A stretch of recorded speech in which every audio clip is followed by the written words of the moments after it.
Hallo, es freut mich, dass du mal wieder reinschaut bei mir bei XXL Modellhelikopter, und ich versuche jetzt eine Mechanik aufzubauen aus Teilen, die so um mich herum liegen, beziehungsweise die ich schon gemacht habe. Natürlich ist es so, dass diverse Teile jetzt noch fehlen. Ich habe schon mal als Muster vielleicht hier was vorbereitet. So wird es nachher ausschauen. Nur in einer gewissen Abwandlung, verstärktes Zahnrad, anderer Heckantrieb und die Größe ändert sich etwas. Also ich schaue jetzt mal in den Fräsraum. Inzwischen ist die Fräse fertig geworden, die können wir jetzt mal den Motor ausschalten. So, dann schauen wir mal diese Teile, die wir jetzt hier auf dem Monitor haben. Das sind die Bodenhalterungen für die Mechanik, die sind eben fertig gefräst worden. Und da schauen wir jetzt mal, wie die Dinger ausschauen. So ein bisschen rauspulen. Einmal. Und das Ganze haben wir nochmal. Vielleicht haust du das mal hin, weil das letzte Mal ist in die Hose gegangen, das Ganze. So, zwei gleiche. Wunderbar. Und das wird jetzt weiter bearbeitet. Ich jetzt erst einmal diese Kantenphasen. Das machen wir wieder hier in dem Raum. Mal nachkommen. So, das ist diese Maschine. Die macht uns jetzt Phasen an das Teil. Jetzt wird es höllisch laut, Ohren zuhalten. So.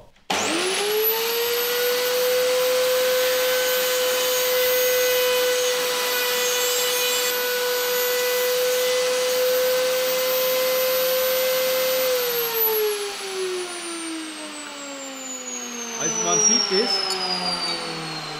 der Unterschied, scharfe Kante und hier eine saubere Phase. Und so werde ich das jetzt weiter bearbeiten und dann gehen wir zum nächsten Schritt. Als nächstes haben wir hier einen Glasperlenstrahler. Da kann man mal reinschauen vielleicht. Das ist so ein Gerät, mit dem man Glasperlen oder anderes Granulat auf diese Teile schießt und dadurch werden die Oberflächen verdichtet und das Teil wird matt und man kann es nachher Pulver beschichten. Das wollen wir jetzt mal machen. Das ist wieder höllisch laut.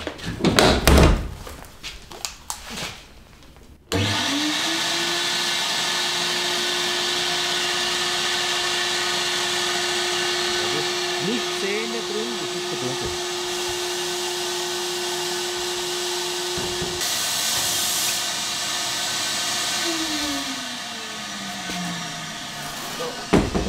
Der Unterschied, das Teil wurde jetzt sandgestrahlt und das ist noch roh. Das macht den Unterschied. Beide Teile werde ich jetzt erstmal fertig machen. So, die Teile sind jetzt fertig und jetzt müssen hier die Mitte angerissen werden, dann müssen Löcher gebohrt werden und anschließend kann man sagen, können wir die Teile dann Pulver beschichten. So, jetzt machen wir das noch. Die Teile, das ist ein Höhenreißer, um die Mitte zu finden. Brauchen wir hier oben. Man sieht also, das ist nicht alles bloß CNC, da ist noch sehr viel Handarbeit dabei. Und die muss halt auch gemacht werden. So, einmal.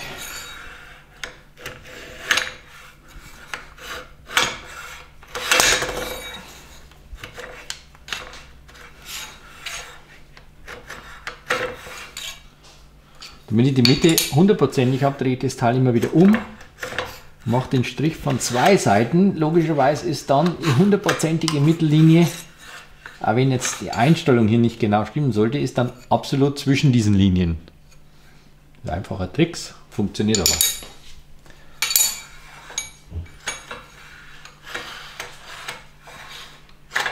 So, nächster Schritt, anschwellen. Das machen wir wieder dahin.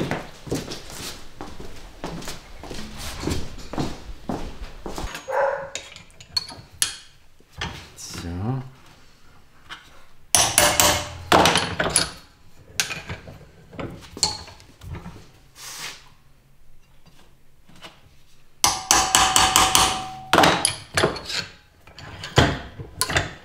Das muss man direkt einzeln machen.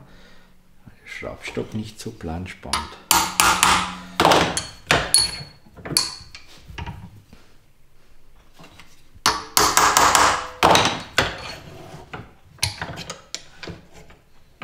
So.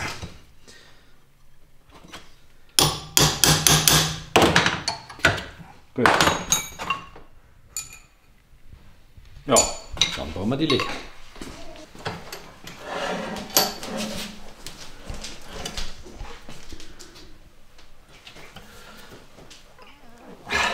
So. Nehmen wir da den. Ja, erstmal den zum Vorbrunnen.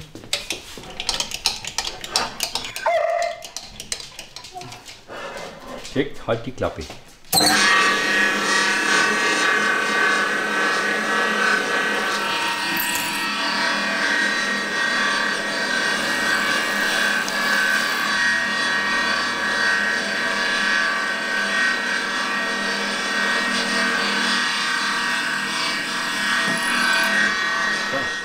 Haken.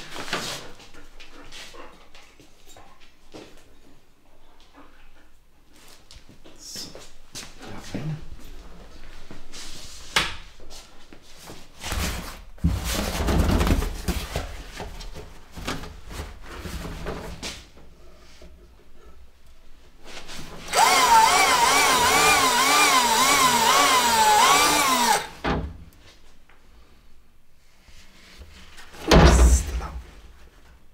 Das dreht sich, es wird elektrostatisch aufgeladen und dadurch bleibt das Pulver am Bauteil. So, einmal und jetzt in den Ofen.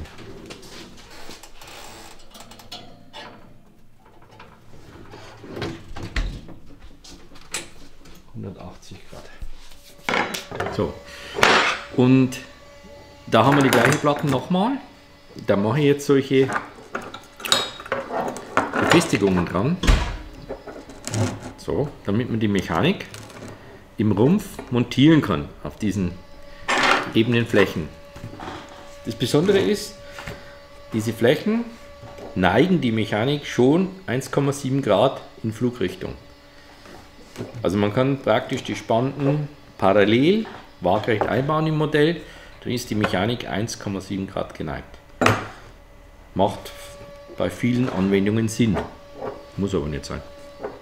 So, hier ist es aber mit eingebaut. Jetzt brauchen wir ein Hauptzahnrad. Das ist dieses Teil. Schaut recht massiv aus. Das ist übrigens ein Modul 2,5. Sieht dann so aus. Ist aber trotzdem leicht.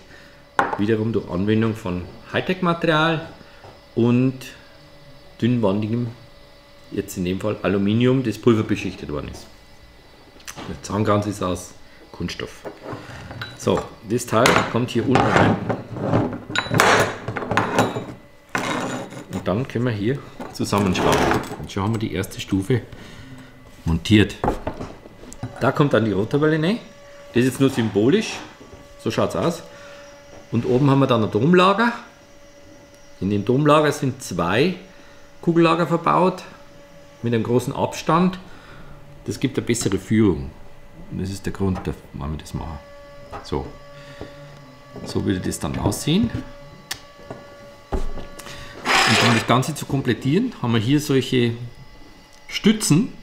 Also ich kann es jetzt nicht, vielleicht nicht ganz zeigen, weil ich nicht ganz runterkomme. Es gibt aber auch noch höhere. Und die gibt es auch höher. Die werden dann hier an die Mechanik geschraubt. Und wiederum hier oben mit dem Domlager verbunden. Von denen haben wir 4 Stück. Und da werden hier in diesen Öffnungen werden die Servos eingebaut. Entweder hier unten oder hier oben. Je nachdem, wie lang der Hebel ist, um den Weg zur Taumelscheibe. Da haben wir so ein Teil. Taumelscheibe. Hier. Dann haben wir das Ding da drunter. Ja, das geht jetzt nicht. Ist egal. Nehmen wir ein kürzeres. Hier wird dann ein Servo eingebaut und hier kommt das Gestänge nach oben. Das ist eigentlich mal das Grundprinzip von dem Ganzen. Mehr braucht es nicht. Dann geht es mit Rotorkopf, machen wir andermal weiter. Das wäre dann ein Mitnehmer, so nennt sie das Teil. kommt da oben drauf, aber das geht schon in Richtung Rotorkopf. Das machen wir jetzt nicht. Das ist jetzt schon mit Domstützen. Und hier wird dann noch der Heckrotor montiert. Heckrotorabtrieb, der kommt hier hinten drauf. So, in etwa. Und hier geht es dann zum Heck. Da muss jetzt aber noch das Zahnrad verbaut werden, damit wir hier eine Verbindung kriegen. Also quasi das Kegelrad. So geht es dann weiter. Also, so. Ja, das wird hier noch montiert und dann ist die Mechanik an sich fertig. Rotorwelle rein und gut. Das nächste wäre dann Einbau eines Motors. So ein Oschi. Der bringt eine Leistung von etwa 10 kW. Das ist ein Pyro 1040 von der Firma Contronic. Aber das reicht uns nicht. Wir haben noch ein Getriebe dazwischen, weil die Drehzahl zu hoch wird des Motors. Der dreht etwa 20.000. Und da brauchen wir ein Zwischengetriebe, das gibt es auch von der Firma Contronic. Und das wiederum bekommt dann ein Ritzel von uns. So. Und dann ist das Ganze hier montiert. Hier in etwa. Und so haben wir einen Komplettantrieb für einen 3 Meter Heli mit so einem kleinen Motor. Also ein Heli für so eine Mechanik hat etwa diese Größe. Das ist übrigens eine Form vom Hubschrauber. In der wird der Hubschrauber hergestellt. Und das ist ein darin hergestellter Rumpf. Also das ist eine andere Form, aber der Rumpf wird in so einer Form hergestellt. Und oben wird die Mechanik montiert. Die Größe ist, man könnte die Mechanik mal da reinstellen. Da haben wir eine komplett montierte. Die komplett montierte Mechanik wiegt übrigens mit Motor, aber ohne Rotorkopf 4 Kilo. Die wird hier montiert. So schaut das Ganze dann aus. Heli-Größe 3 Meter, maximal sage ich jetzt mal 3,50 Meter bei so einer Mechanik. Der gesamte Heli wird ein Abfluggewicht haben von etwa 25 Kilo. Man versucht es zu erreichen, wenn es drüber geht. Was auch möglich ist bei individueller Fertigung, dann muss eine Abnahme gemacht werden durch das Luftamt. Das ist aber wiederum kein Problem bis 150 Kilo. Also wenn euch das Thema Modellhubschrauber in dieser Größe, ich beziehe mich jetzt auf die Größe, weil bei mir geht es los bei 2,50 Meter nach oben, in individueller Fertigung für jedermann, sozusagen custom made. Wenn euch das interessiert, dann schaut mal wieder rein beim Videokanal. Und wie gesagt, Like, Glocke und abonniert mich. Und wenn ihr noch Fragen habt, dann schreibt mir in die Kommentare.